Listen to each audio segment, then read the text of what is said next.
नमस्कार विद्यार्थी मित्रों, बायसेगना कार्यक्रमની અંદર આપનું હાર્દિક સ્વાગત છે। અગાઉ આપણે ધોરણ 12ના રસાયણ વિજ્ઞાન વિષયના પ્રકરણ 3 વિદ્યુત રસાયણ વિજ્ઞાન વિશે અભ્યાસ કર્યા છે। એ અભ્યાસની અંદર આપણે વિદ્યુત રાસાયણિક કોષ અને એના સંદર્ભમાં અલગ અલગ પ્રકારની માહિતી જોઈ ગયા છીએ। આજે આ એકમની અંદર આપણે બીજા ભાગ વિશે વાત કરવાની છે। આ ભાગ છે વિદ્યુત વિભાજન કોષ। સૌપ્રથમ આપણે પહેલાં એ સમજી લઈએ કે વિદ્યુત વિભાજન કોષ કોને કહેવાય। તો અગાઉ આપણે જોઈ ગયા છીએ તે મુજબ જ્યારે રાસાયણિક ઉર્જાનું વિદ્યુત ઉર્જામાં રૂપાંતર થાય છે તો આ પ્રકારનું સિદ્ધાંત ઉપર આધારિત જે ઉપકરણ છે, જે ડિવાઇસ છે, જે સાધન છે એને આપણે વિદ્યુત રાસાયણિક કોષ કહીએ છીએ। એનાથી વિરુદ્ધ પ્રકારનો સિદ્ધાંત ધરાવતો કોષ સાધન જેને આપણે કહીશું વિદ્યુત વિભાજન કોષ। એટલે કે વિદ્યુત વિભાજન કોષનો મુખ્ય સિદ્ધાંત છે વિદ્યુત ઉર્જાનું રાસાયણિક ઉર્જામાં રૂપાંતર કરવું। પહેલો પ્રશ્ન અહીંયા આગળ એ આવે કે વિદ્યુત વિભાજન કોષમાં કઈ પ્રક્રિયા થાય છે? તો વિદ્યુત વિભાજન કોષમાં રેડોક્સ પ્રક્રિયા થાય છે। જેમ વિદ્યુત રાસાયણિક કોષમાં રેડોક્સ પ્રક્રિયા થાય છે એમ વિદ્યુત વિભાજન કોષમાં પણ રેડોક્સ પ્રક્રિયા થાય છે। તો આ વિદ્યુત વિભાજન પદ્ધતિ વિશે આપણે પહેલાં ટૂંકમાં પરિચય મેળવી લઈએ। એટલે કે વિદ્યુત વિભાજન પ્રક્રિયા એટલે શું? તો અહીં આપણે બોર્ડ પર જોઈએ તો જો કોઈ એક પાત્રમાં વિદ્યુત વિભાજ્ય પદાર્થ પીગલિત અવસ્થામાં અથવા તેનું જલીય દ્રાવણ લેવામાં આવે અને તેમાં બે વિદ્યુત ધ્રુવો ડુબાડવામાં આવે, ત્યારબાદ આ વિદ્યુત ધ્રુવોને બેટરી સાથે જોડી દઈએ તો વિદ્યુત ધ્રુવો પર ઓક્સિડેશન રિડક્શનની પ્રક્રિયા થઈ અને નિપજો પ્રાપ્ત થતી હોય છે। આ સમગ્ર ઘટનાને આપણે વિદ્યુત વિભાજન તરીકે ઓળખાવીશું। અહીં એનોડ વિદ્યુત ધ્રુવ પર ઓક્સિડેશનની પ્રક્રિયા થશે, કેથોડ વિદ્યુત ધ્રુવ પર રિડક્શનની પ્રક્રિયા થતી હોય છે।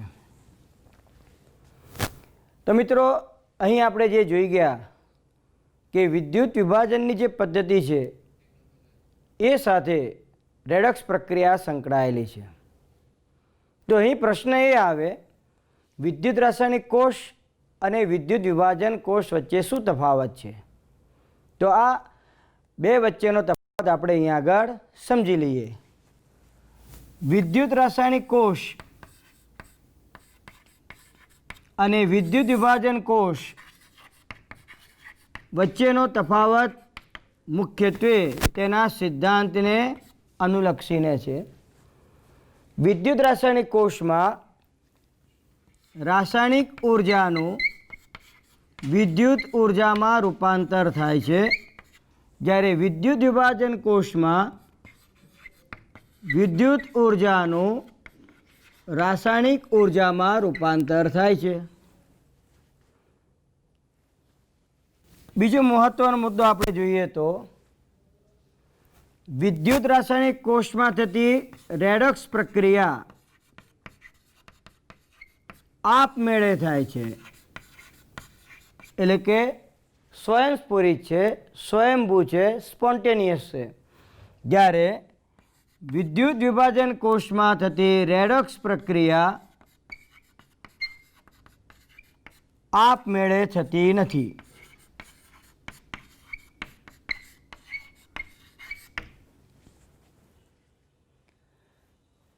એના પરથી આપણે એમ કહી શકીએ કે વિદ્યુત રાસાયણિક કોષમાં થતી પ્રક્રિયા માટે ડેલ્ટા જીની વેલ્યુ નેગેટિવ હોય છે, જ્યારે વિદ્યુત વિભાજન કોષમાં થતી પ્રક્રિયા માટે મુક્ત ઉર્જાનો ફેરફાર પોઝિટિવ હોય છે।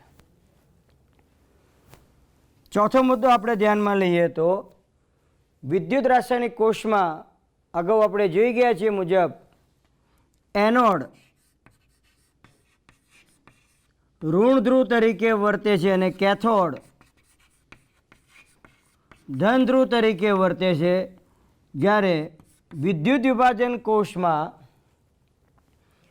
એનોડ વિદ્યુત ધ્રુવને બેટરીના ધન ધ્રુવ સાથે અને કેથોડ વિદ્યુત ધ્રુવને બેટરીના ઋણ ધ્રુવ સાથે જોડવામાં આવે છે. પરિણામે આપણે અહીં આગળ એમ કહી શકીએ કે એનોડ કે જે બેટરીના ધન ધ્રુવ સાથે જોડાયેલો હોય છે, એટલે કે તે ધન ધ્રુવ તરીકે વર્તે, અને કેથોડ બેટરીના ઋણ ધ્રુવ સાથે જોડાયેલો હોય છે.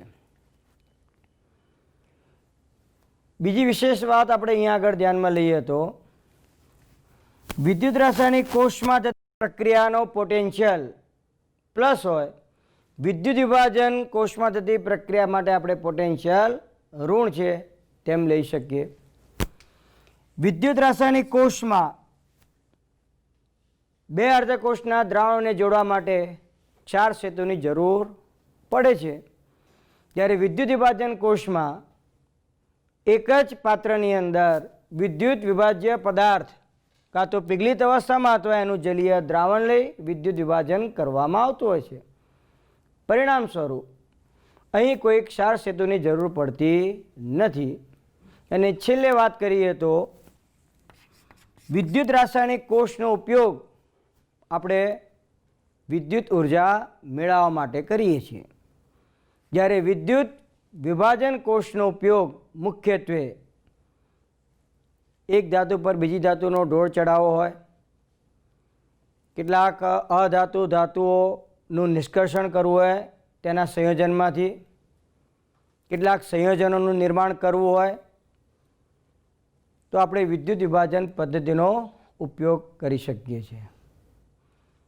વિદ્યુત રાસાયણિક કોષના પોટેન્શિયલની મદદથી આપણે દ્રાવણની પીએચ, અલ્પ દ્રાવ્યક્ષાના દ્રાવ્યતા ગુણાકાર તેમજ કેટલાક પોટેન્શિયોમેટ્રિક ટાઇટ્રેશન પણ આપણે તેની મદદથી કરી શકીએ છીએ. તો આ રીતે વિદ્યુત રાસાયણિક કોષ અને વિદ્યુત વિભાજન કોષ વચ્ચે તફાવત રહેલો છે. હવે મિત્રો અહીંયા આગળ બીજો પોઈન્ટ આપણે ધ્યાનમાં લઈએ છીએ કે વિદ્યુત વિભાજન પદ્ધતિ દ્વારા પ્રાપ્ત થતી નિપજોના સંદર્ભમાં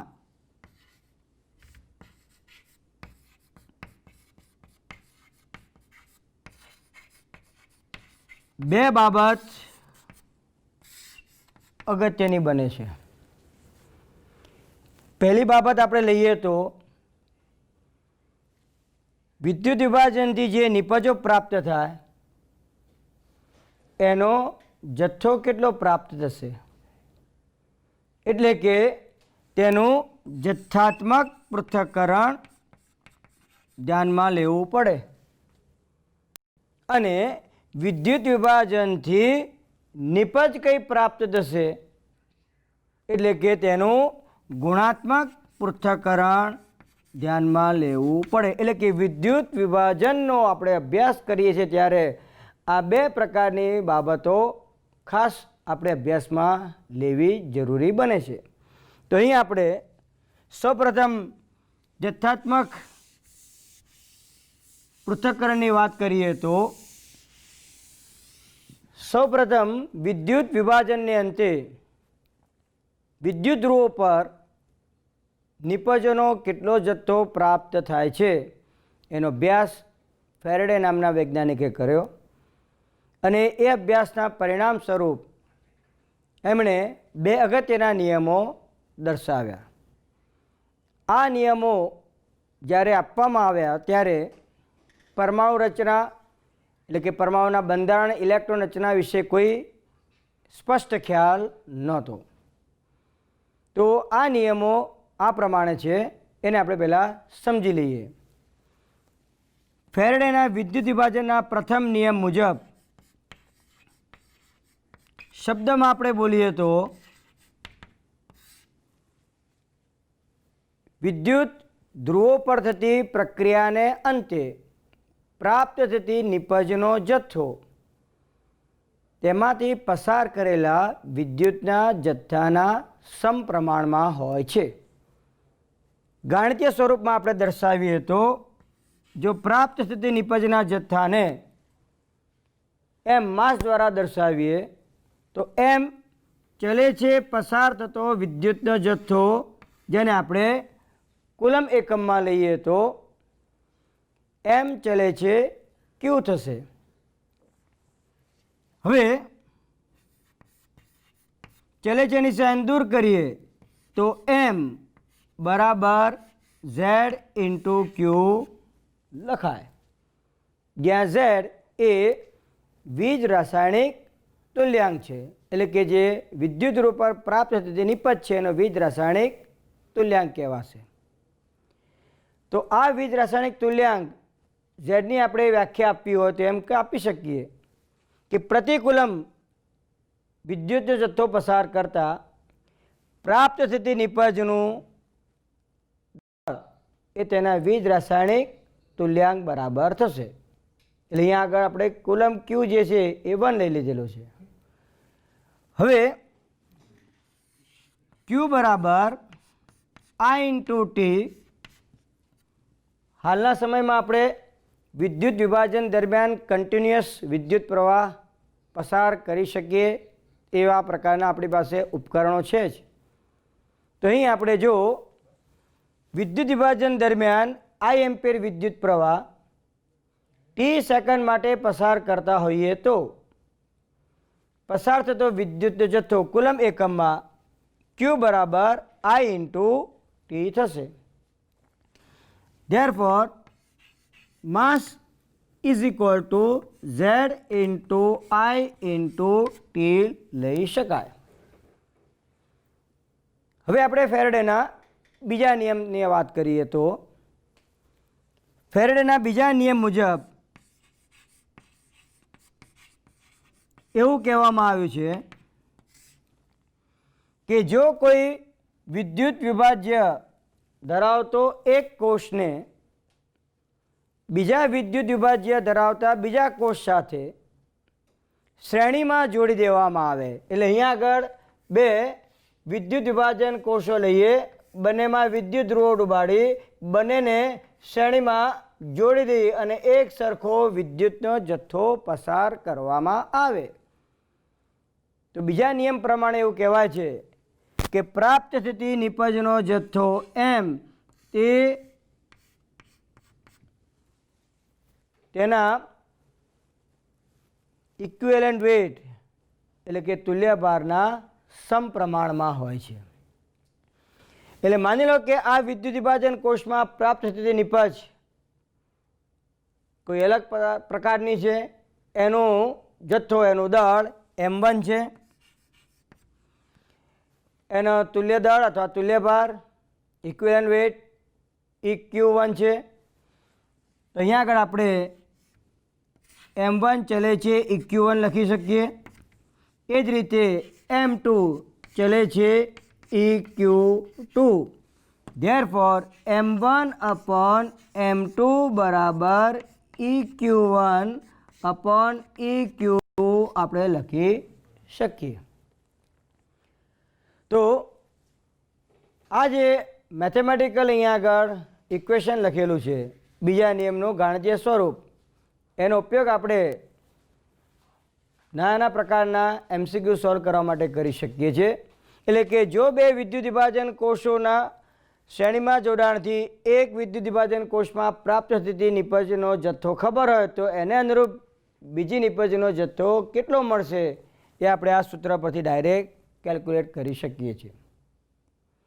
તો અહીં આ જે ઇક્વેશન આપણને પ્રાપ્ત થયું એ ઇક્વેશન અને અગાઉ પ્રથમ નિયમ ઉપરથી આપણે જે ઇક્વેશન જોઈ ગયા છીએ એના અનુસંધાનમાં આપણે વાત કરીએ તો અહીં M બરાબર Z ઇન્ટુ IT થાય છે અને અહીં M ચલે છે ઇક્વિવેલન્ટ વેટ.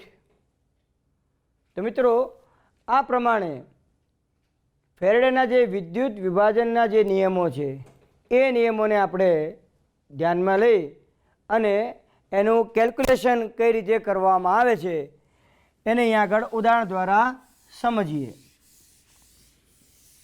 માની લો કે આપણે કેથોડ ઉપર થતી કોઈ રિડક્શન પ્રક્રિયામાં Na+ 1 મોલ ઇલેક્ટ્રોન મેળવી અને સોડિયમ ધાતુનો 1 મોલ આપે છે. બીજી પ્રક્રિયા લઈએ તો Mg2+ 2 મોલ ઇલેક્ટ્રોન મેળવી 1 મોલ મેગ્નેશિયમ ધાતુ આપશે. અને ત્રીજી એવી પ્રક્રિયા લઈએ કે જેમાં Al+3 3 મોલ ઇલેક્ટ્રોન મેળવી અને 1 મોલ એલ્યુમિનિયમ આપે છે. તો અહીં આપણે જોઈ શકીએ છીએ કે 1 મોલ સોડિયમ નિપજ તરીકે મેળવવા માટે 1 મોલ ઇલેક્ટ્રોન દ્વારા વહેતા વિદ્યુતના જથ્થાની જરૂર પડી. તો અહીંયા આગળ આ પ્રમાણે આપણે યાદ રાખવાનું છે કે 1 મોલ ઇલેક્ટ્રોન દ્વારા વહેતો વિદ્યુતનો જથ્થો એટલે કેટલો જથ્થો? તેને આપણે કહીશું 1 ફેરાડે. ફેરાડેના માનમાં એને 1 ફેરાડે તરીકે ઓળખવામાં આવે છે.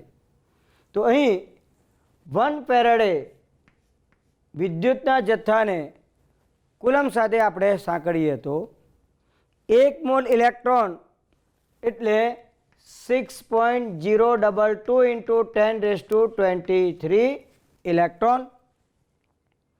એક ઇલેક્ટ્રોન પરનો વીજભાર 1.602 × 10⁻19 કુલમ છે. તો આટલા ઇલેક્ટ્રોન ઉપરનો વીજભાર એટલે મલ્ટીપ્લાય બાય 1.602 × 10⁻19 કુલમ આપણે લઈએ તો આપણને 1 ફેરાડે એટલે કે 1 મોલ ઇલેક્ટ્રોન દ્વારા વહેતો વિદ્યુતનો જથ્થો 96,487 કુલમ પ્રતિ મોલ મળશે. ઘણી વખત ગણતરીમાં સરળતા રહે માટે આ વેલ્યુ 96,500 કુલમ પણ લેવામાં આવે છે. તો 1 ફેરાડે વિદ્યુતના જથ્થા વડે અહીં આપણે 1 મોલ સોડિયમ ધાતુ મેળવીએ છીએ એમ કહેવાય. એટલે કે 23 ગ્રામ તેના પરમાણુય દળ જેટલો જથ્થો આપણને પ્રાપ્ત થશે. પરિણામે આપણે એમ કહી શકીએ કે 96,500 કુલમ વિદ્યુતના જથ્થાએ 1 મોલ સોડિયમ ધાતુ મળી. એ જ રીતે 2 ફેરાડે વિદ્યુતનો જથ્થો, કારણ કે 2 મોલ ઇલેક્ટ્રોન સંકળાયેલા છે એટલે 2 ફેરાડે વિદ્યુતના જથ્થાને અનુરૂપ 1 મોલ એટલે કે 24 ગ્રામ મેગ્નેશિયમ પ્રાપ્ત થાય. અહીં આપણે 1 મોલ દર્શાવીએ, અહીંયા આગળ પણ 1 મોલ આપણે દર્શાવી શકીએ છીએ અને અહીંયા આગળ 3 ફેરાડે વિદ્યુતનો જથ્થો પસાર કરવામાં આવે છે. તો એને અનુરૂપ અહીંયા આગળ આપણને એલ્યુમિનિયમનો 1 મોલ જથ્થો પ્રાપ્ત થશે એટલે કે 27 ગ્રામ એલ્યુમિનિયમ પ્રાપ્ત થાય છે. તો મિત્રો જો અહીંયા આગળ 1 ફેરાડે વિદ્યુત જથ્થો આપણે પસાર કરીએ તો નિપજ મેગ્નેશિયમના કેટલા મોલ પ્રાપ્ત થશે? તો આપણે એમ કહી શકીએ છીએ કે 2 ફેરાડે 1 મોલ નિપજ પ્રાપ્ત થાય તો 1 ફેરાડે 1/2 મોલ મેગ્નેશિયમ પ્રાપ્ત થશે. એ જ રીતે 3 ફેરાડે 1 મોલ એલ્યુમિનિયમ પ્રાપ્ત થાય છે તો 1 ફેરાડે 1/3 મોલ એલ્યુમિનિયમ પ્રાપ્ત થશે. પરિણામે આપણે અહીંયા આગળ સામાન્યકરણ કરીને લખીએ તો જો ધાતુની સંયોજકતા N+ છે તો N મોલ ઇલેક્ટ્રોન દ્વારા રિડક્શન થઈ 1 મોલ ધાતુ પ્રાપ્ત થાય છે. એટલે કે N ફેરાડે વિદ્યુતના જથ્થા વડે 1 મોલ મેટલ આપણને પ્રાપ્ત થાય છે. તો 1 ફેરાડે વિદ્યુતના જથ્થા વડે આપણને 1/N મોલ નિપજ પ્રાપ્ત થશે. એટલે કે રિડક્શન પામતી જે સ્પીસીસ છે એની સંયોજકતા આપણને ખબર હોય તો 1 ફેરાડે એટલે કે 96,500 કુલમ અથવા 96,487 કુલમ વિદ્યુતના જથ્થા વડે નિપજના કેટલા મોલ પ્રાપ્ત થશે તેનું કેલ્ક્યુલેશન આપણે કરી શકીએ છીએ. પરિણામે આપણે એમ કહી શકીએ કે જો રિડક્શન પામતી સ્પીસીસ અથવા ઓક્સિડેશન પામતી સ્પીસીસ ઉપરની સંયોજકતા n તરીકે લઈએ તો 1 ફેરાડે વિદ્યુતના જથ્થા વડે આપણને તે નિપજના 1/n મોલ પ્રાપ્ત થશે.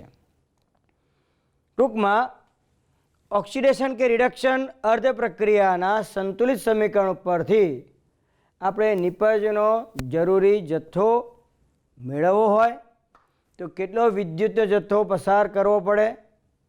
દાખલા તરીકે અહીંયા આગળ કેલ્ક્યુલેશનમાં એમ પૂછવામાં આવ્યું છે કે 2 મોલ એલ્યુમિનિયમ પ્રાપ્ત કરવું છે તો કેટલા ફેરાડે વિદ્યુતના જથ્થાની જરૂર પડશે. તો અહીં આપણે આ જે ઇક્વેશન બતાવ્યું છે આ ઇક્વેશનમાં 2 મોલ એલ્યુમિનિયમ આપણે જોઈએ છે.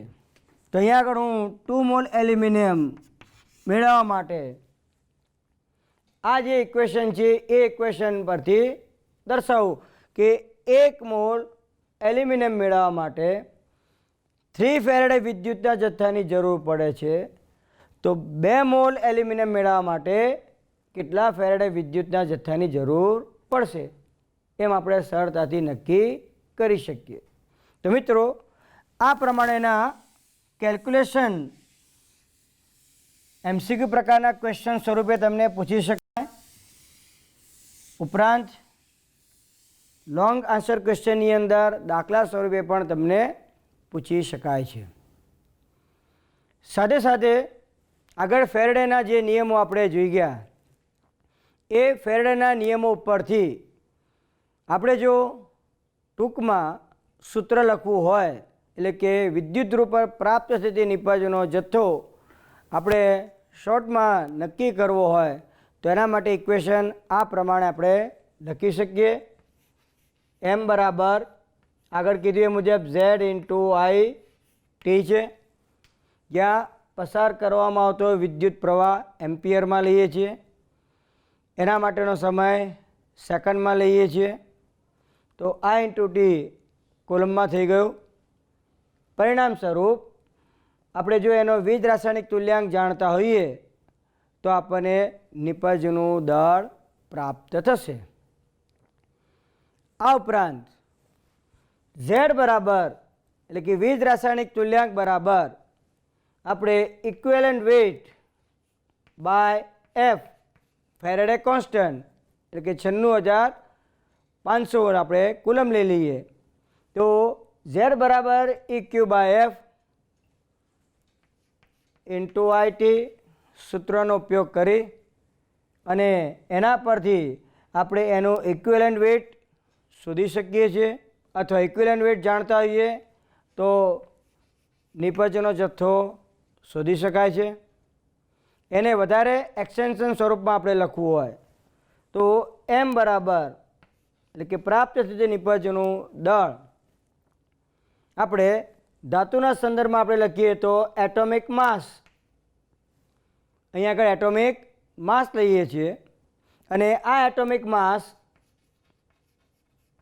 ને જો આપણે પરમાણુય દળને તેની સંયોજકતા એટલે કે વેલેન્સી વડે ભાગી નાખીએ તો એ તેના તુલ્ય દળ બરાબર થશે એટલે કે ઇક્વિવેલન્ટ માસ બરાબર થશે. તો અહીંયા આગળ આપણને ઇક્વેશન આ રીતે પ્રાપ્ત થયું. તો જો પ્રાપ્ત થતી નિપજનું પરમાણુય દળ એટલે એટોમિક માસ ખબર હોય આપણને, એની વેલેન્સી ખબર હોય અને આઈટીના વેલ્યુ આપણને ખબર છે f ફેરાડે કોન્સ્ટન્ટ જેની કિંમત આપણે 96,500 કુલમ લઈ લઈએ છીએ તો આપણને નિપજનો કેટલો જથ્થો પ્રાપ્ત થશે તે નક્કી કરી શકાય છે. મિત્રો અહીંયા આગળ બીજી એક વસ્તુ ધ્યાનમાં લઈએ છીએ. આપણે એક વસ્તુ અગાઉ થર્મોડાયનેમિક્સની અંદર ભણી ગયા છીએ એ મુજબ ત્યારે એક પ્રકારની ઉર્જાનું બીજા પ્રકારની ઉર્જામાં રૂપાંતર થતું હોય છે તો એ બીજા પ્રકારની ઉર્જા ક્યારેય 100% પરિણમતી નથી. તો અહીં વિદ્યુત વિભાજનની પ્રક્રિયા દરમિયાન પણ જ્યારે આપણે વિદ્યુત ઉર્જા પસાર કરીએ છીએ, એટલે કે વિદ્યુત ઉર્જા આપણે આપીએ છીએ, વિદ્યુત પ્રવાહ પસાર કરીએ છીએ, તો કોષનો જે આંતરિક અવરોધ છે એ અવરોધને દૂર કરવા માટે કેટલીક ઉર્જા વપરાઈ જાય છે. એટલે રાસાયણિક પ્રક્રિયા માટે પ્રાપ્ત થતી ઉર્જા પ્રમાણમાં ઓછી હોય છે. એટલે કે આપણે સૈદ્ધાંતિક રીતે જે ગણતરી કરીએ છીએ કે ભાઈ 1 ફેરેડે વિદ્યુતનો જથ્થો પસાર કરતાં આપણને 1 મોલ સોડિયમ ધાતુ પ્રાપ્ત થાય. વાસ્તવમાં આપણને 1 મોલ સોડિયમ ધાતુ પ્રાપ્ત થતી નથી, એના કરતાં સોડિયમના ઓછા મોલ પ્રાપ્ત થાય છે. એટલે કે વિદ્યુત વિભાજન કોષની ક્ષમતા 100% ક્યારેય હોતી નથી. પરિણામે જો વિદ્યુત વિભાજન કોષની ક્ષમતા આપણે શોધવી હોય તો વિદ્યુત વિભાજન કોષની ક્ષમતા પર્સન્ટેજમાં શોધવા માટે આપણે અહીં આગળ લખી શકીએ કે પ્રાયોગિક નિપજ ભાગ્યા સૈદ્ધાંતિક નિપજ ગુણ્યા 100. એટલે કે પ્રયોગને આધારે પ્રાપ્ત થતી નિપજનો જથ્થો સૈદ્ધાંતિક નિપજ કરતાં ઓછો હોય છે. આ ગુણોત્તરને 100 વડે ગુણવાથી આપણને વિદ્યુત વિભાજન કોષની ક્ષમતા અથવા વિદ્યુત પ્રવાહની ક્ષમતા પર્સન્ટેજમાં પ્રાપ્ત થશે. એ જ રીતે માની લો કે કોષની ક્ષમતા આપી દીધેલી હોય અને સૈદ્ધાંતિક નિપજ આપણને ખબર છે, તો પ્રાયોગિક નિપજ કેટલી મળશે એ પણ આપણે સરળતાથી નક્કી કરી શકીએ છીએ. તો અહીં આ જે નિપજ આપણને પ્રાપ્ત થાય છે એ નિપજમાં આપણે જે કેલ્ક્યુલેશન કરી અહીંયા આગળ લખીએ છીએ એ સૈદ્ધાંતિક નિપજ થઈ. તો પ્રાયોગિક નિપજ આપણે ખાસ શોધવી હોય તો અહીંયા આગળ આપણે જોઈ શકીએ છીએ કે કોષની ક્ષમતા ગુણ્યા સૈદ્ધાંતિક નિપજ ભાગ્યા 100 આવશે. એટલે અહીં પ્રાપ્ત થતી નિપજનું પ્રાયોગિક દળ જો આપણે શોધવું હોય તો આ જે સૈદ્ધાંતિક નિપજ આપણને પ્રાપ્ત થાય છે એને કોષની ક્ષમતા સાથે ગુણી અને 100 વડે ભાગી નાખીએ તો નિપજનો વાસ્તવિક જથ્થો આપણને પ્રાપ્ત થશે. તો આ પ્રમાણે ફોર્મ્યુલાનો આપણે ઉપયોગ કરી અને કેલ્ક્યુલેશન કરી શકીએ છીએ. મિત્રો, કેટલીક વખત વિદ્યુત ધ્રુવ પર પ્રાપ્ત થતી નિપજ વાયુ સ્વરૂપમાં પણ હોય છે. પરિણામે વાયુરૂપ પદાર્થનું કદ આપણે દળ તો શોધી નાખીએ, પણ વાયુરૂપ પદાર્થનું કદ શોધવું હોય તો આદર્શ વાયુ સમીકરણ પીવી બરાબર NRTનો ઉપયોગ કરી અને વીને સૂત્રનો કરતા બનાવી પી બરાબર NRTમાં વીને સૂત્રનો કરતા બનાવી NRT બાય પી સૂત્ર પરથી આપણે તેનું કદ શોધી શકીએ છીએ. આ ઉપરાંત આપણી પાસે એક ઇન્ફોર્મેશન પણ છે કે STPએ 1 મોલ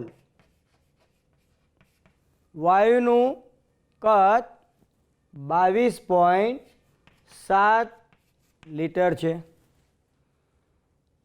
કેટલીક જગ્યાએ તમને 22.4 લીટર પણ જોવા મળશે, પણ એ ક્યારે આવશે? જો સ્ટાન્ડર્ડ પ્રેશર આપણે વાતાવરણમાં લઈએ છીએ તો. પણ હાલના આપણે જેટલા પણ એક્ઝામ્પલ જોઈશું એમાં સ્ટાન્ડર્ડ પ્રેશર 1 બાર લેવામાં આવે છે અને 1 બાર દબાણે 273 કેલ્વિન તાપમાને 1 મોલ વાયુનું કદ 22.7 લીટર હોય છે. એટલે કે જો નિપજનું કદ STPએ આપણે મેઝર કરવું હોય તો આ ઇન્ફોર્મેશનનો ઉપયોગ કરી અને આપણે ગણતરીને વધુ સરળ બનાવી શકીએ છીએ. તો મિત્રો, અહીં આવા પ્રકારના કેટલાક એક્ઝામ્પલની ટૂંકમાં આપણે વાત કરી દઈએ તો આપણી ટેક્સ્ટબુકની અંદર સ્વાધ્યાયમાં આને અનુરૂપ નાના નાના પ્રશ્નો આપેલા છે. એક પ્રશ્ન આવો છે કે પિગલિત CaCl2માંથી 20 ગ્રામ કેલ્શિયમ મેળવવા માટે CaCl2માંથી કેલ્શિયમ મેળવવો છે અને આ કેલ્શિયમ 20 ગ્રામ મેળવવો છે. તો મિત્રો અહીંયા આપણે પિગલિત કેલ્શિયમ ક્લોરાઇડ લઈએ છીએ. તો પિગલિત કેલ્શિયમ ક્લોરાઇડમાં રહેલ કેલ્શિયમ આયનનું રિડક્શન થઈ અને કેલ્શિયમના 1 મોલ પ્રાપ્ત થશે. અહીં પ્રાપ્ત થતા કેલ્શિયમના મોલ 1 છે, માટે તેનું દળ તેના પરમાણુય દળ બરાબર થશે, એટલે કે 40 ગ્રામ થાય. તો 1 મોલ એટલે 40 ગ્રામ કેલ્શિયમ મેળવવા માટે 2 ફેરેડે વિદ્યુતના જથ્થાની જરૂર પડે છે. તો 20 ગ્રામ કેલ્શિયમ મેળવવા માટે કેટલા ફેરેડે વિદ્યુતના જથ્થાની જરૂર પડશે, કેટલા કુલમ વિદ્યુતના જથ્થાની જરૂર પડશે એમ પણ આપણે શોધી શકીએ છીએ. અને કુલમમાં જથ્થો ક્યુ આપણને પ્રાપ્ત થયેલો હોય તો માની લો કે આપણને I એમ્પિયર વિદ્યુત પ્રવાહ આપી દીધેલો છે કે ભાઈ 5 એમ્પિયર વિદ્યુત પ્રવાહ કેટલા સમય માટે પસાર કરવો પડશે. તો ક્યુ આપણને મળી ગયું છે, I આપણી પાસે છે, તો તે સમય સેકન્ડમાં આપણે નક્કી કરી શકીએ છીએ. ટી આપી દીધેલું હોય તો I કેટલા એમ્પિયર વિદ્યુત પ્રવાહની જરૂર પડશે એનું પણ આપણે કેલ્ક્યુલેશન કરી શકીએ છીએ. બીજો એક એવો ક્વેશ્ચન આપણે જોઈએ તો 1 મોલ H2O માંથી O2 મેળવવો છે. તો અહીંયા આગળ H2O માંથી O2 મેળવવા માટેની જે પ્રક્રિયા છે એ પ્રક્રિયા આ પ્રમાણે આપણે ધ્યાનમાં લઈશું. તો પહેલો પ્રશ્ન એ થાય કે H2O માંથી O2 કઈ પ્રક્રિયા દ્વારા પ્રાપ્ત થશે, ઓક્સિડેશન કે રિડક્શન? તો મિત્રો એના માટે બહુ સરસ મજાની અહીંયા આગળ આપણે સમજૂતી શોર્ટમાં એવી ધ્યાનમાં લઈ શકીએ. H2Oમાં હાઇડ્રોજન ઓક્સિડેશન આંક તમે +1 લેશો, ઓનો ઓક્સિડેશન આંક -2 લેશો. હવે જ્યારે નિપજ O2 મળે છે તો ઓનો ઓક્સિડેશન આંક -2માંથી 0 થયો, એટલે H2Oનું ઓક્સિડેશન થયું છે તેમ કહેવાય. અને જો H2Oમાંથી આપણને હાઇડ્રોજન પ્રાપ્ત થતો હોય તો આપણે એમ કહી શકીએ છીએ કે H+ એટલે કે હાઇડ્રોજનનો ઓક્સિડેશન આંક +1 છે એમાંથી 0 થયો, પરિણામે H2Oનું રિડક્શન થાય છે.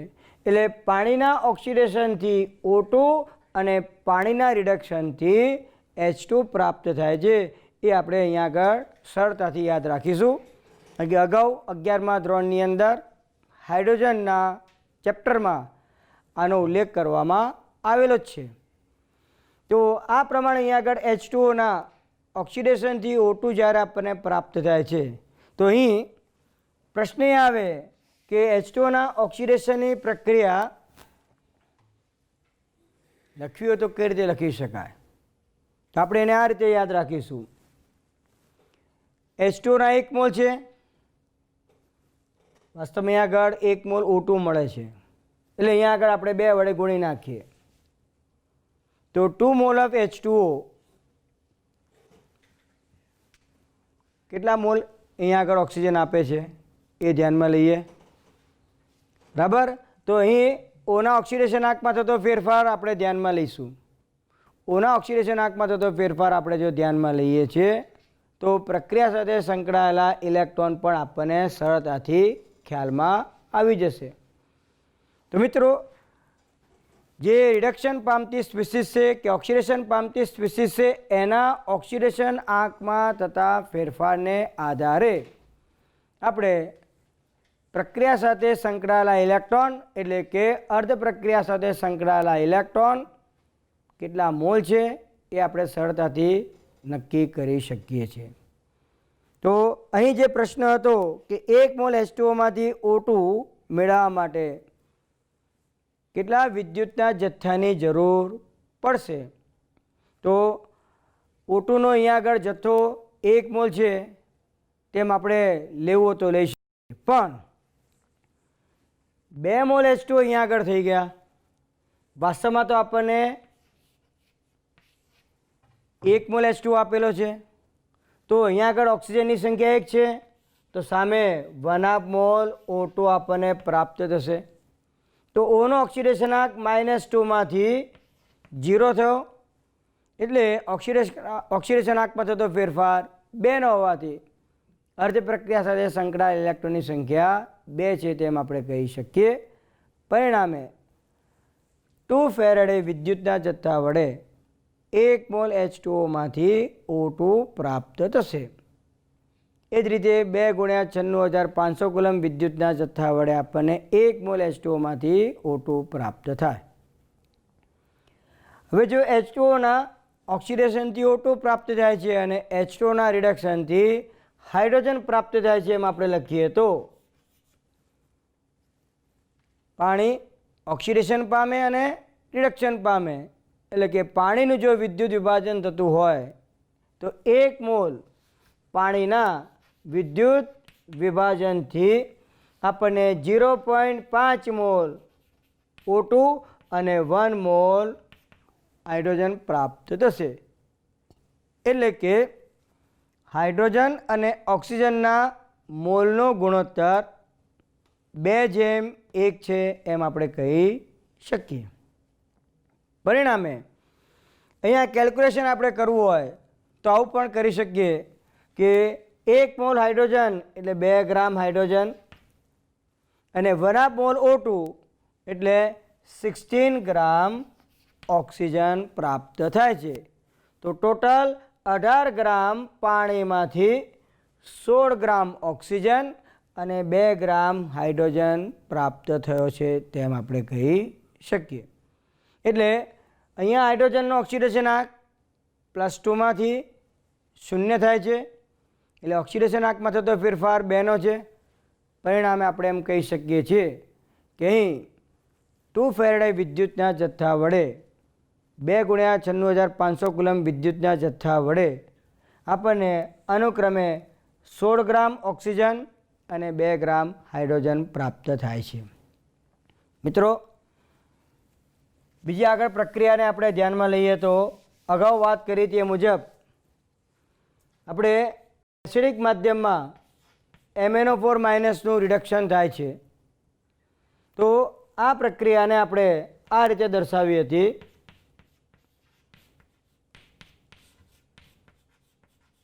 અહીંયા આગળ 1 મોલ KMnO4 નું એસિડિક માધ્યમમાં રિડક્શન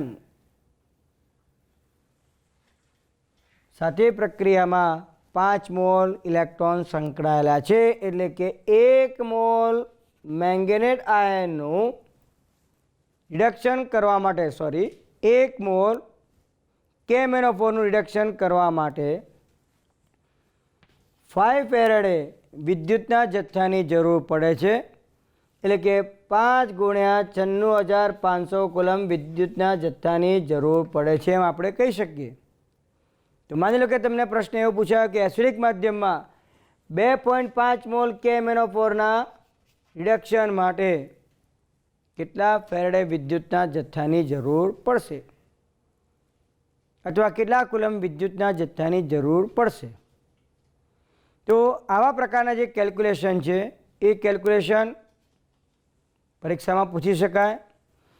આવો એક પ્રશ્ન આપણી ટેક્સ્ટબુકમાં પણ દર્શાવવામાં આવેલો છે, જે મુજબ આપણે અહીંયા આગળ વિદ્યુત વિભાજનને અંતે પ્રાપ્ત થતી નિપજનો જથ્થો સરળતાથી શોધી શકીએ છીએ અને એના માટે મૂળભૂત રીતે આપણને અર્ધ પ્રક્રિયા લખતા આવડવી જરૂરી છે. આવો એક પ્રશ્ન અહીંયા આગળ આપણે જોઈએ તો 1 મોલ ડાયક્રોમેટ આયનનું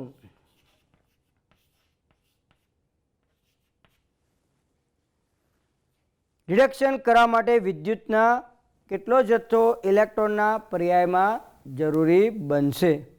તો અહીં એસિડિક માધ્યમમાં થતી રિડક્શનની પ્રક્રિયાનું સમીકરણ આપણે લખીએ એટલે તરત કહી શકાય કે 6 મોલ ઇલેક્ટ્રોન દ્વારા વહેતા વિદ્યુતના જથ્થા વડે એટલે કે 6 ફેરાડે અથવા તો 6 × 96,500 કુલમ વિદ્યુતના જથ્થા વડે આપણે 1 મોલ ડાયક્રોમેટ આયનનું રિડક્શન કરી શકીએ છીએ. સાથે સાથે મિત્રો બીજો અહીંયા આગળ એક પોઈન્ટ આપણે ધ્યાનમાં લઈએ છીએ.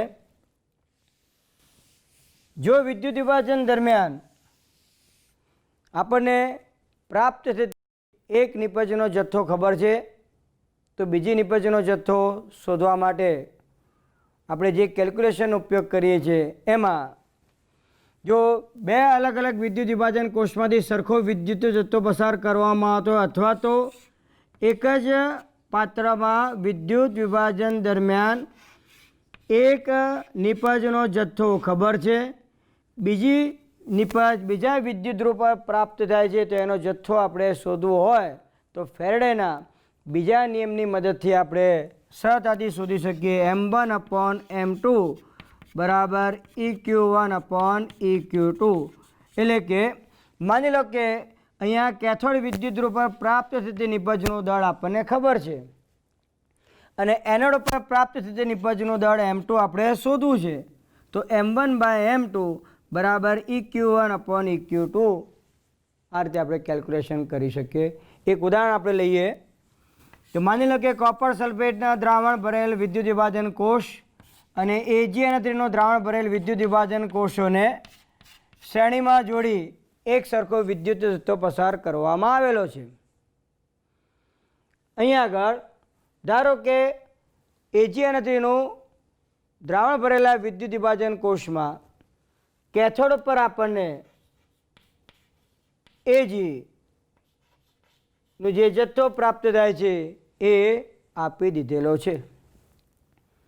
હવે આ જે જથ્થો છે એ માની લો કે 2.16 ગ્રામ છે, તો CuSO4ના પાત્રમાં કેથોડ ઉપર કેટલા ગ્રામ કોપર પ્રાપ્ત થશે. તો અહીંયા આપણે કેલ્ક્યુલેશન બતાવીએ કે માસ of Ag upon mass of Cu બરાબર equivalent weight of Ag upon equivalent weight of Cu લખાય. હવે Agનું દળ આપણને અહીંયા આગળ આપી દીધેલું છે 2.16. માસ ઓફ Cu શોધવાનું છે, તેના બરાબર Agનો તુલ્યભાર એટલે તેનો એટોમિક માસ પરમાણુય દળ 108 ભાગ્યા એની સંયોજકતા AgNO3માં Ag પ્લસ એની સંયોજકતા 1 લઈએ.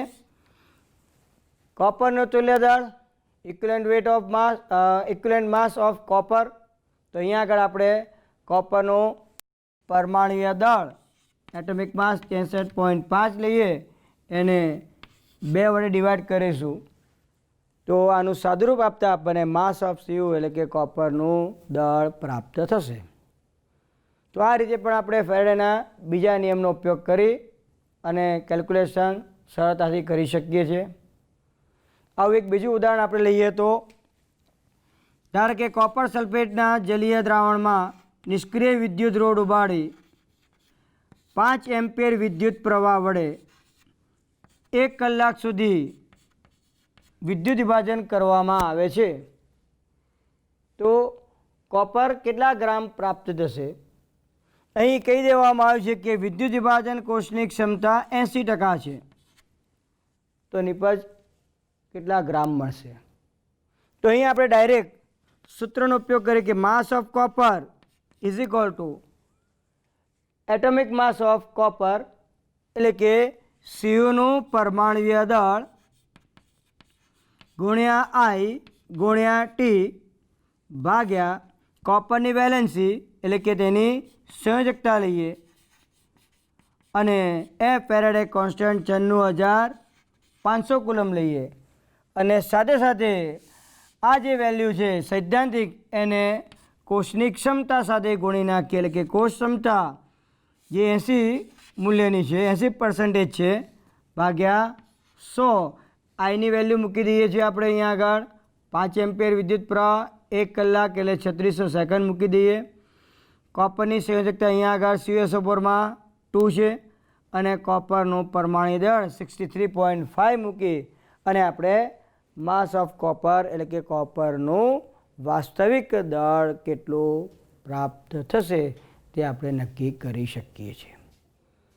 એ જ રીતે માની લો કે કોપરનું દળ આપી દીધેલું હોય અને વિદ્યુત વિભાજન કોષની ક્ષમતા શોધવી હોય તો પણ આપણે કોષ ક્ષમતા સરળતાથી નક્કી કરી શકીએ છીએ. તો મિત્રો આવા નાના પ્રકારના એક્ઝામ્પલ 1 માર્કના MCQ સ્વરૂપે પણ પૂછી શકાય. લોંગ આન્સર ક્વેશ્ચનની અંદર દાખલા સ્વરૂપે પણ જ્યારે તમને ગણતરી કરીને પૂછવામાં આવે તો એમાં પણ તમે આ મેથડનો ડાયરેક્ટ ઉપયોગ કરી અને નિપજનું દળ શોધી શકો. ખાસ કરીને જો 2 માર્ક કે 3 માર્ક્સની અંદર એક્ઝામ્પલ પૂછાય તો આ પ્રમાણેનું કેલ્ક્યુલેશન કરી શકાય છે. સાથે સાથે મિત્રો ઘણી વખત વિદ્યુત વિભાજન ઉપર આધારિત એક્ઝામ્પલ પૂછાતા હોય છે ત્યારે દ્રાવણની સાંદ્રતા આપી દીધેલી હોય અને દ્રાવણનું કદ આપી દીધેલું હોય તો વિદ્યુત વિભાજનને અંતે દ્રાવણની સાંદ્રતા કેટલી બાકી રહી હશે એવું પણ આપણે કેલ્ક્યુલેશન દ્વારા નક્કી કરી શકીએ છીએ. એનું એક સિમ્પલ ઉદાહરણ તમને આપું. ધારો કે આપણી પાસે 500 ml નિકલ સલ્ફેટનું દ્રાવણ છે. આ દ્રાવણમાં નિકલ સલ્ફેટની સાંદ્રતા 0.2 મોલર છે અને આ દ્રાવણમાંથી સમથિંગ એમ્પિયર આઈ એમ્પિયર વિદ્યુત પ્રવાહ અમુક સમય સેકન્ડ માટે પસાર કરવામાં આવે છે. તો વિદ્યુત વિભાજનને અંતે પ્રાપ્ત થતા દ્રાવણની સાંદ્રતા કેટલી હશે?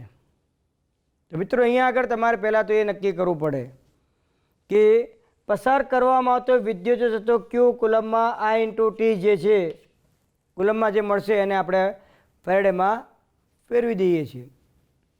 અથવા ડાયરેક્ટ જો આપણે માસ ઓફ નિકલ ને તેના પરમાણુય દળ વડે ભાગી નાખીએ એટલે આપણને એના મોલ મળી જાય. તો મોલ બરાબર અહીંયા આગળ આપણે લખી શકીએ I/T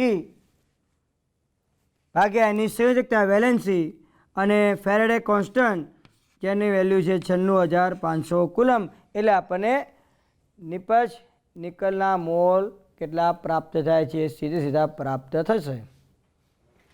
બીજી અહીંયા આગળ અગત્યની વસ્તુ આપણે જોઈએ તો જે Ni+2 દ્રાવણમાંથી રિમૂવ થાય છે તો આ Ni+2 વાસ્તવમાં કેટલા મોલ દૂર થાય છે?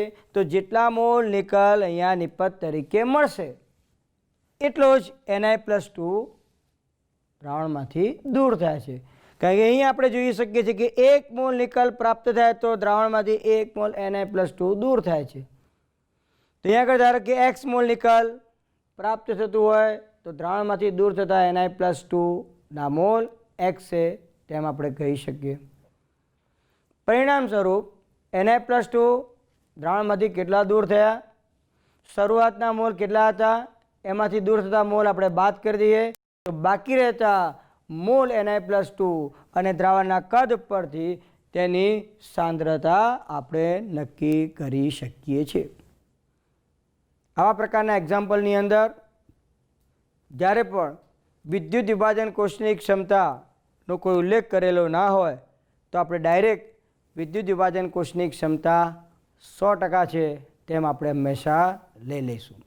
જેથી કરીને ગણતરી વખતે આપણે એમ જ ગણતરી કરવાની આવશે કે વિદ્યુત વિભાજન કોષને અંતે વિદ્યુત વિભાજનની પ્રક્રિયાને અંતે આપણને જે નિપજ પ્રાપ્ત થાય છે એ 100% ક્ષમતાના સંદર્ભમાં જ છે. તો મિત્રો આવા પ્રકારના જે એક્ઝામ્પલ્સ આપણે જ્યારે ગણીએ છીએ ત્યારે કેટલીક વખત શોર્ટ ટ્રિકનો પણ ઉપયોગ જરૂરી બને છે. તમને ધારો કે એમ કહેવામાં આવે કે 36 ગ્રામ પાણીના વિદ્યુત વિભાજનથી ઓક્સિજન અને હાઇડ્રોજન કેટલા મોલના પ્રમાણમાં પ્રાપ્ત થશે? તો આગળ આપણે જોઈ ગયા કે H2O 1 મોલ વિદ્યુત વિભાજન થાય છે એટલે 1 મોલ હાઇડ્રોજન અને એ 1/2 મોલ O2 ઉત્પન્ન થાય છે, એટલે કે 18 ગ્રામે H2 અને O2ના મોલનો ગુણોત્તર 2:1 મળે છે. તેના પરથી આપણે 36 ગ્રામ H2O માટે પણ હાઇડ્રોજન અને ઓક્સિજન કેટલા મોલના પ્રમાણમાં પ્રાપ્ત થશે એ આપણે સરળતાથી કહી શકીએ. કારણ કે H2Oનો ગમે તેટલો અહીંયા આગળ જથ્થો લેવામાં આવે છે, પણ મોલનો રેશિયો તો એનો એ જ રહેશે, એટલે કે 2:1ના પ્રમાણમાં જ આપણને પ્રાપ્ત થશે. તો મિત્રો, આ પ્રમાણે આપણે વિદ્યુત વિભાજનની અંદર અલગ અલગ પ્રકારની ગણતરી કરી અને અલગ અલગ પ્રકારના પ્રશ્નોના સોલ્યુશન આપી શકીએ છીએ. તો આપણી જે ટેક્સ્ટબુક છે, ટેક્સ્ટબુકની અંદર આવા જે અલગ અલગ પ્રકારના એક્ઝામ્પલ આપેલા છે એને તમે ગણતરી કરી આવી શોર્ટ મેથડનો પણ ઉપયોગ કરી અને તેને સરળતાથી સમજી શકો છો. અને આવા પ્રકારના પ્રશ્નો કોઈપણ પ્રકારની પરીક્ષામાં પૂછાય તો એનું શોર્ટમાં પણ કેલ્ક્યુલેશન કઈ રીતે કરવું છે એ તમે સરળતાથી યાદ રાખી શકો. નમસ્કાર.